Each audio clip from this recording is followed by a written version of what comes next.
Hello students, today we study our first topic, reproduction in lower and higher plants. In that 1.12 seed and fruit development. मागच्या लेक्चरमध्ये आपण development of embryo पाहिलेलं होतं. त्याच्यामध्ये मोनोकॉटमध्ये आणि डायकॉटमध्ये कसा एम्ब्रिओ डेव्हलपमेंट होतो तोही आपण सांगितलेला होता.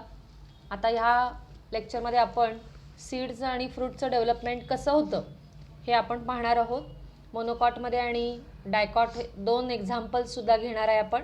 डायकॉटसाठी बीन सीड घेणार आहे म्हणजे घेवड्याचं बी, आणि मोनोकॉटसाठी मेज म्हणजेच मक्याचं स्टडी करणार आहे. बघा, goal of reproduction in every living organism includes plants is to create offspring to the next generation.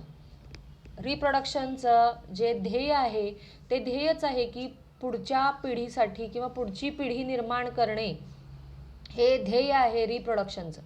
आणि प्रत्येक लिव्हिंग ऑर्गॅनिझम्स किंवा आपण जर प्लांट्सचा आता इथं विचार करतोय तर प्लांट्समध्ये सुद्धा हेच त्याचं ध्येय असणार आहे. One of the way that plant can produce offspring is by forming seeds. त्यातला एक मार्ग आहे सीड्स म्हणजे त्याच्यासाठी बिया निर्माण करणे आणि त्या भविष्यामध्ये त्यांचं जे त्याच्यापासूनच नवीन प्लांट्स तयार होणार आहेत. The flowers must be pollinated in order to produce seeds and fruits. Flower हे रिप्रोडक्टिव्ह जरी ऑर्गन असला तरी त्याच्यापासून सीड्स आणि फ्रूट्स तयार होणे हे अतिशय गरजेचं आहे. Seed development is initiated by the fertilisation. म्हणजे सीड डेव्हलपमेंटची प्रोसेस किंवा सुरुवातीची प्रोसेस जी आहे ती फर्टिलायझेशन आहे. The integument of the fertilised ovule. ह्या ओव्ह्यूलचं जे इंट्युगमेंट असणार आहे तेच ट्रान्सफर होणार आहे seed coat of mature seed. ओव्ह्यूलचं इंट्युगमेंट हे सीडच्या वरचं आवरण होणार आहे.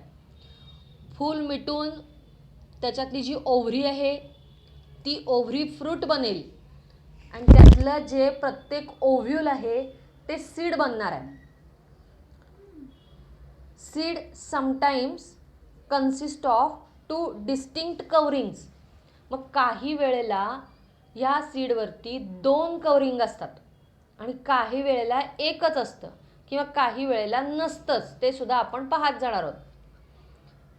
मग seed sometime consist of 2 distinct coverings. 2 ठळक दिसणारे कवरिंग्स आहेत. एक आहे typical outer seed coat called testa. त्याला एक नाव आहे. सगळ्यात बाहेरचं जे टफ असा कोट आहे, टफ म्हणजेच थोडासा आपण कठीण असं म्हणूया, हा जो कोट आहे त्याला नाव दिलं आहे टेस्टा. आणि त्याच्या आतमध्ये जो पातळ असा कवरिंग आहे किंवा पातळ असा मेम्ब्रॅनस त्याच्यावरती आपल्याला कोट जो दिसतो, इनर कोट जो दिसतो, त्याचं नाव आहे tegmen. The nucellus in the ovule may persist in some genera like black pepper and beet as a thin papery layer, the perisperm. ओव्हरीमध्ये दिसणारं किंवा ओव्ह्यूलमध्ये दिसणारं जे न्यूसेलस होतं, डिप्लॉइड न्यूसेलस सेल्स होत्या, त्या काही वेळेला भविष्यामध्ये म्हणजे त्या फळामध्ये आपल्याला दिसतात. त्याचं एक्झाम्पल त्यांनी सांगितलेलं आहे ब्लॅक पेपर्स आणि बीट ह्यांच्यामध्ये पेपरी लेयर आहे म्हणजेच कागदासारखा एक वरती लेयर आहे, त्याला पेरिस्पर्म असं म्हटलं. In some seeds the food reserve in the endosperm and partially used up in the development of an embryo. आतला जो एंडोस्पर्म आहे, 3N असलेला जो एंडोस्पर्म आहे, तो एंडोस्पर्म रिझर्वड फूड म्हणून फंक्शन करणार आहे डेव्हलपमेंट होणाऱ्या एम्ब्रिओसाठी. म्हणजे जोपर्यंत तो एम्ब्रिओ पूर्णपणे डेव्हलप होत नाही, तो एम्ब्रिओ जर्मिनेट होत नाही, तोपर्यंत त्याच्यासाठी लागणारं जे फूड रिझर्व आहे ते फूड रिझर्व प्रोव्हाइड करण्याचं काम हा एंडोस्पर्म करणार आहे. In such a seeds the endosperm remains conspicuous and fills a greater part of seed. काही प्लांट्समध्ये हा एंडोस्पर्म भरपूर मोठ्या प्रमाणात असतो आणि त्या एम्ब्रियोच्या आजूबाजूनं आपल्याला त्याचं प्रमाण जास्ती दिसणार आहे. म्हणजे सीडमध्ये मोठ्या प्रमाणामध्ये आपल्याला एंडोस्पर्म दिसतो. त्याचं एक्झाम्पल आहे किंवा अशा प्रकारच्या सीडला आपण एंडोस्पर्मिक सीड किंवा अल्ब्युमिनस सीड असं म्हटले. त्याचं एक्झाम्पल आहे कॅस्टर म्हणजेच एरंडे, कोकोनट अँड मेज. In other seed, embryo absorbs food reserved from the endosperm completely during its development stages. पण काही सीडमध्ये एम्ब्रियो पूर्ण एंडोस्पर्म एकाच वेळेला डायजेस्ट करून टाकतो किंवा तो ॲब्सॉर्ब करून टाकतो. मग अशा वेळेला हा एंडोस्पर्म डिसॲपियर झालेला असतो, म्हणजे आपल्याला एंडोस्पर्म दिसत नाही. मॅच्युअर सीडमध्ये आपल्याला हे एंडोस्पर्म दिसणार नाही. मग अशा सीडला नॉन एंडोस्पर्मिक किंवा एक्स अल्ब्युमिनस सीड असं म्हटलेलं आहे.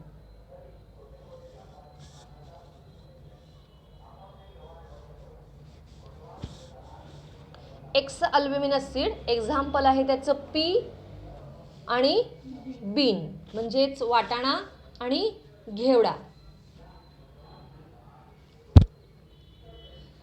The cotyledon in some non-endospermic seeds act as a food storage.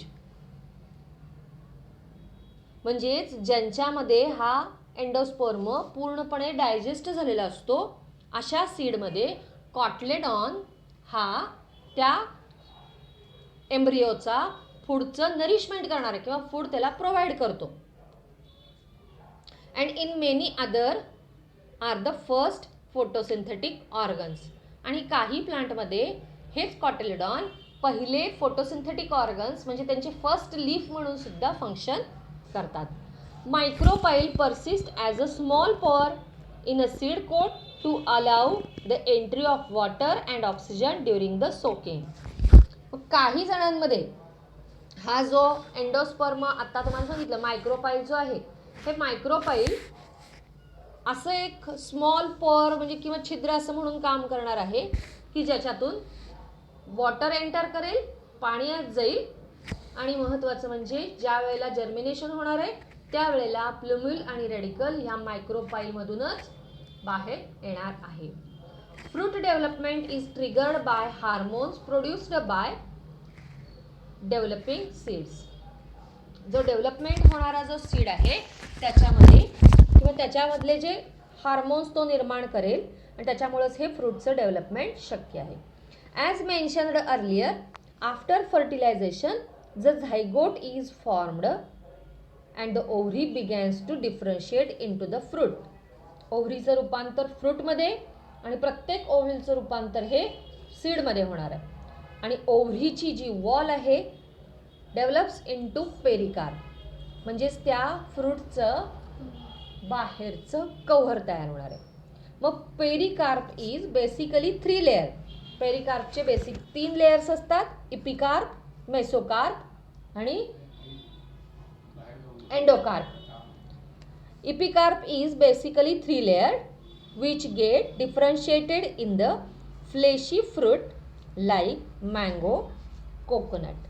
Mango आणि कोकोनटमध्ये आपण त्यांचं डिफरन्सिएशन अगदी व्यवस्थितपणे करू शकतोय. ओके, ठीक आहे.